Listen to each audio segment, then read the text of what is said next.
Our boy Etienne has heard us talking crap about him last update, so I guess Ninja Kiwi buffed him a little bit this update. Just some very simple buffs though. As you see, starting at level 2, he now gives Monkey and Radius 10% more range. And then once you get down to level 16, Etienne buffs the range bonus to be 20%. Ninja Kiwi's reasoning: we don't have a general large range buff focus hero, so this really feels like it fits Etienne's character well. And yeah, I guess I agree with that. He was already kind of a support monkey in the sense that his UAV at level 8 gave full camo to Tower, so it's not out, I don't think, out of the ordinary that he now gives a range bonus. And for that, we're gonna try Ancient Portal Chimps. It's been a while since I touched this map, and just for context for the very beginning, when I said a lot of people were talking crap about Etienne, well, that's in response to last update's, I guess, like, tier list. The tier list made by good players to show what is best to use on Chimps mode, and in that tier list, they basically put Etienne on the worst tier. And the reasoning makes sense. Like, Etienne just did not get touched at all in terms of buffs in the last 20 updates or so. So in the world of power creep, I guess you could say Bro fell off. But maybe now he fell on. Who knows? Should get Etienne after this round. Very nice. And if you didn't know, on Ancient Portal here, there are some hotspots where you can place heroes and get bonuses for them. I'm gonna choose this bonus, kind of fitting that this bonus also gives range and damage. That's what the left icon is. That's kind of a cool chain effect, isn't it? Like, you get more range on Etienne, meaning he now has more radius to give monkeys in range more radius. And now that you see he got level 2 after 1 round, take a look. Our Dart Monkey here now has 10% extra range, and there's a new Etienne icon. So for those enjoyers who like to go in the sandbox and like give the max amount of icons possible / buffs to a tower, well, now there's +1 to the equation. Granted, technically I think there's other heroes that can give you like 2 icons, so I guess you would need to do multiple heroes or mod it in somehow, or do it in co-op. Anyway, for like the theme of this, I think I want to try to use towers that would benefit greatly from range. So for that, I was thinking aura-like towers would benefit the most, like say an ice tower, or say a submarine reactor, or a ring of fire. Now this has nothing to do with the range bonus, but everything to do with the 1 damage, because I just realized how good this is with Etienne early game. These drones that do 1 damage is now 2 damage, and yeah, I like that. I also really like Bookworm Etienne. I feel like I've barely been using the skin, since I barely use Etienne in general, but it's cool stuff. Should definitely get it if you haven't picked it up yet. You know what else is cool? Discount Village. We have $3,500 saved up thanks to that double damage tile, basically. So, get us started nice and early, and look at that. We now got even more range on our Etienne, and this village has more range too, meaning more things we can discount. So much so that, I bet since we have so much range bonuses, might I be able to get away double them? Let me just see. Oh no, I need a lead PP next round. I guess a cheap way would just be to upgrade to Full Metal Jacket? Sure. The true motive behind any Chimps run I do is not to actually beat the run, but to see how quickly I can get a double discount village up. And I think this run has set a pretty good precedent, I would say. Round 31, probably 30 if I had done it last round. But good timing, because we're dead this round if I don't buy more stuff. I think I'll get started on my tack. Tack and ice sounds like a great combo. I did mention Submerged Sub earlier, but we can probably forget about that tower because we already have Etienne level 8 coming really soon. So how about we rush that Ring of Fire? I guess if we want to like really dial into the range bonus of it, then we should cross path 320, although I feel like 402 into 502 is better, just because you get more meteor damage with the Inferno Ring. So round 40, it'd be amazing if somehow the 6 drones I spawned this round is going to be enough for the Moab, and I think it's going to be. Look at that. Easy. But I guess that shouldn't be a surprise, because technically Ancient Portal is closer to an intermediate map. I think we talked about this when this map came out. It's a fake advanced map, just due to the amount of like bonuses you get and the overall length of the map. And so thus, it probably shouldn't really be a surprise that we can save up pretty easily for Inferno Ring. I just, again, need purple popping, number 1, and number 2, maybe a little bit more mole popping, but maybe if I juggle Etienne's 2 abilities properly, because I'm gonna get level 10 really soon, then, I don't know. We can probably just beat mobs with just Etienne, which would be pretty nutty. Now, in terms of other auras, quote-unquote, or stuff that would benefit greatly from range, I feel like the Mermonkey is another pretty solid candidate. It's not an aura, but it does have a limited range and does help, because I think if you give more range to it, its Pierce bonus that it gives also gets more range. Correct me if I'm wrong about that. But either way, the tower itself getting more range is nice. And let me just see. We do not have 6 drones for that part, but we handled the mob just fine. That was good. So I did use the drone last round, but thankfully we just got UCAV up for level 10. So watch as I destroy everything on 53 here, the 3 mobs, and then now that it times out this round, go back to the drone swarm. And just like that, we're at 32,000 saved up.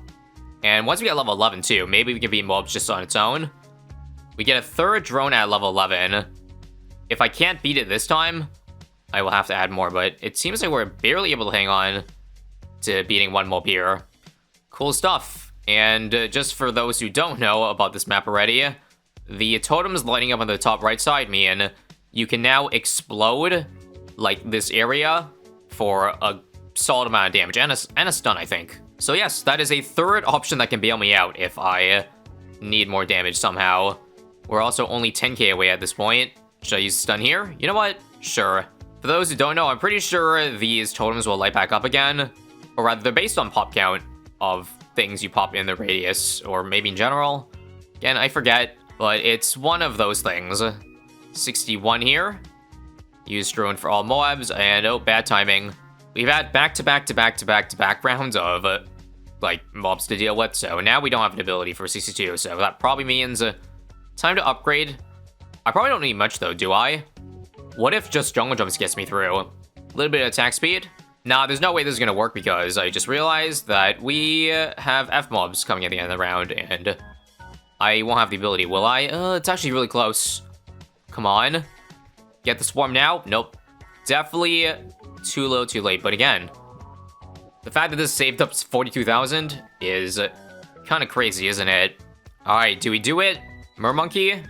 Let's see, 301 over here is very close to reaching the Ring of Fire. 3 stacks gets me there. Also, I redid the round end. Apparently, I don't need any stacks at all to reach the Ring of Fire, although, if I wanted to reach the track, the tip of the track just barely, I probably should get, like, 2 stacks or 3. Let me just see. No, 2 don't get me there. Rather, 3. I'm gonna need a 4th one, and there we go. I guess while I'm already here, Abyssal worse that I slow down mobs then, and we're probably fine against the F-mobs now. Because, right, the slowdown will buy me time to get the drone swarm up, and so we're gonna be chillin', right? There's that, and there's that. Now, the Pierce bonus doesn't really help, or it doesn't really matter against or for the Ring of Fire that much, because it already has pretty high in Pierce, but this is for any future, say, overdrives that I add, and I guess Etienne too. Etienne could definitely use a 20% Pierce, and hell, who knows if the 20% was enough to put me over the edge for, like, this round. If this Ring of Fire didn't have the extra 20%, there's a chance that it might have snuck through, but I think at this point, with the Abyssal Warrior, we can now save for the I-Ring. Talk about an easy as hell strategy. I think this can also beat this line of mobs here, and there's the I-Ring. Set the Inferno to strong, and let's get the buffs. If we want more range, primary training, even more primary mentoring. And here's the current range bonus that we have for the Inferno Ring. Pretty solid. I didn't even drop Alchemist buff yet, which I guess I'll do now. Yeah, how about a nice fat 4-0 here? You always want to outbuff the Inferno Ring because it does buff the Pierce of the Meteor, which is a lot of damage. And incoming level 16, that unlocks after this round, and we will see even more range bonus. Take a look. Plus another 10%, and plus another 10% on our villages too. And that was really important because now you can see, even though it's down here below the track, it basically has full coverage of the entire, like, loop of Ancient Portal here. I was kind of planning to add more towers right now, but I guess not. We'll see how long the Inferno Ring can get us through. I bet probably up to around 100. I don't know about beating around 100 because, again, these meteor balls only do 700 damage each. And, like, the Inferno Ring meteor attack isn't really that much damage. And also, I apologize. I had my accessibility set to 99%, so you didn't actually see the flaming rings of the Inferno Ring, which is probably like one of the big reasons you go for in the first place, for the flashiness of it. I can't believe all this time I was just working with an invisible aura that somehow magically made Bloons disappear. So here's what I'm talking about. Does this have enough for round 95 here? I guess I could use MIB on my Etienne, or actually no, I can just use level 20 ability, and then it'll work. But it seems like, oh, that's close. Feels like it's gonna fall any moment now, but the balls, I guess, have just enough pierce to get all DTs. Very good, very good. Also, I am mistaken. I think the Abyssal Warrior buff is good on Inferno Ring, because doesn't that pierce bonus also apply to the Inferno Ring Meteor? If so, then it's probably even worth it going for Lord of the Abyss for the 40% bonus. Before that, let me just see. How does 98 go? If pierce is not an issue, we should just wipe through it. Because if we were able to beat FZMG's last round, well, yeah, this shouldn't be an issue at all. $90,000 saved up without even a hesi. Unfortunately, I'm 99% sure we gotta spend either this round or next round. Okay, this round was not even close, but maybe. Maybe I just use UCAP. Oh my god, purple. Now that's cool. Did I really not showcase this when Etienne Bookworm originally came out? Because I swear this is the first time I've seen it. Or at least the first time since update release. But sadly, yeah, not enough. Alright, let's start simple. 410 Ice Tower. Maybe just giving lead popping to save the drones is gonna be enough. I doubt it, but let me just see. I think I need to slow down the balloons, right? Or somehow Umberto ain't good enough. What? Wow, I guess we need the drone damage. That's like 6 flying, flapping bats, or whatever you want to call it. How is our damage on the BD here? It's actually not bad. We only need to add a little bit more to defend this. It's already at 80%. Wait a minute, there's a chance I beat this. Hold up, I'm probably dead to DTs. Yeah, because it's out of the improvement range. But I think all I need to add is 1 overdrive. 1 overdrive, and that's GG. You want to bet? Well, take a look how much damage it's going to do. Already up to 1,000, 2,000. I want to put it over here, but apparently I didn't budget enough space for it, sadly.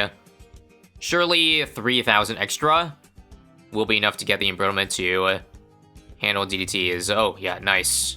And then it's going to suck in... Oh, wait, I forgot about the stun. I'm an idiot. Let's see if I need it here. Or not. I don't. Nice. And you know the drill. If we destroy Chip's mode that easily, we gotta go deeper and see how far we can push the bonus of Etienne. Well, for one, we don't have to worry about bats for another 17 rounds, so let's get stuff to guarantee we survive Bloons. How about an absolute 0? I think the slowdown bonus that it gives to, like, Bloons that hits now is a bit higher. Like, without even activating the ability, just the attacking slows down DTs enough so that we're good. Although I'll probably just use level 10 Etienne to be super duper duper safe. And use level 3 with the big freeze if I need to. But I think we're holding off fine. Good. Anyway, I guess I'll also get some defense ahead of time for the round 119 bat. So how about attack zone here? I think I might as well just end up getting... Oh my god, I'm almost dead. Almost died, but luckily the freeze came in clutch. But anyway, because now I have the big aura here, I think just to make sure that none of the attacks are getting, like, cock-blocked, just get an MIB. And we could probably get called arms too, if, say, we want this attack zone to get even more pierce, because it feels like we might need it. Especially for this round here. Not yet, though. Report me also for not going for the range cross path of the attack zone. SMH my head, not going for the theme of the challenge, which is range. Now, I somehow have enough money for a perm brew, so maybe do that instead of CTA. We'll hold on to the money.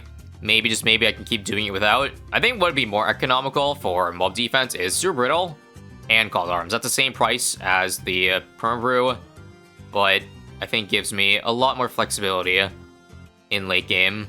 I think I'll also just use the stun here. This round seems kind of hard. We'll get the totem back anyway at some point.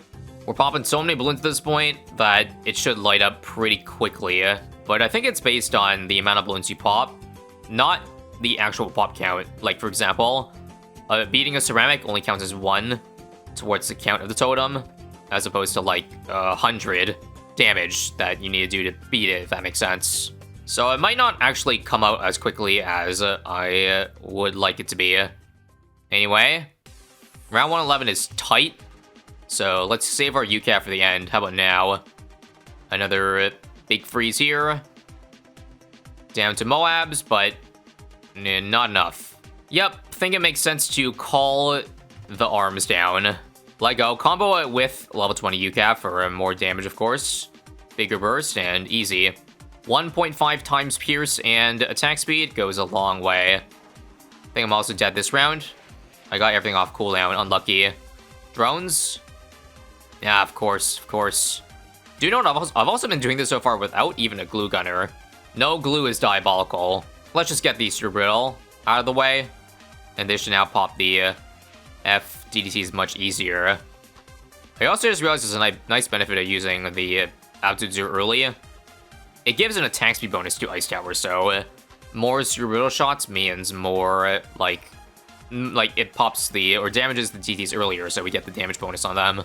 And now we're heading into round 119 with $53,000. Very cool. Now, let me use Cold Arms ability, see how close I'm going to be this round. Oh, it's actually... I think we can do it without spending more money. That's awesome. Awesome. Now, I did run out of Homeland, or Cold Arms to the third bat, so this is going to get the furthest, but... if we beat it before the crater, we're good. Oh. Freeze? Oh man, that Totem Stun came in clutch. Easy. And against all odds, this defense continues to get past the deep free play rounds. And next thing we've probably got to worry about is 140. I guess we shall see if we're going to get there. Also, probably good time at this point just to drop glue down. Probably going to need it for the super fast DTs.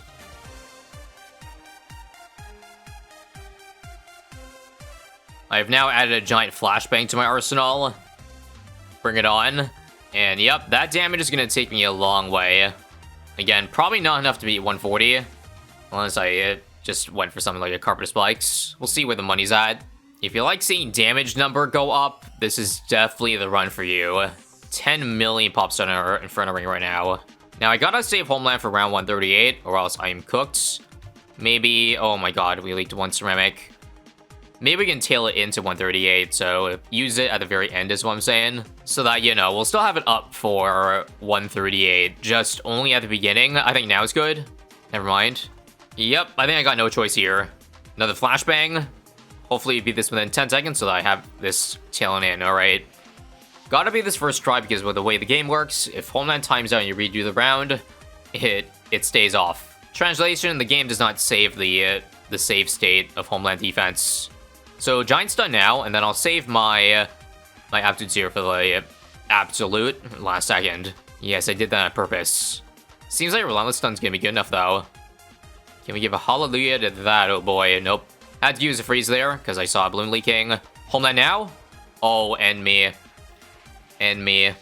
Really died to what I think was the last DDT. Anyway, we'll add one more overdrive then. That should be enough DDT poppin'.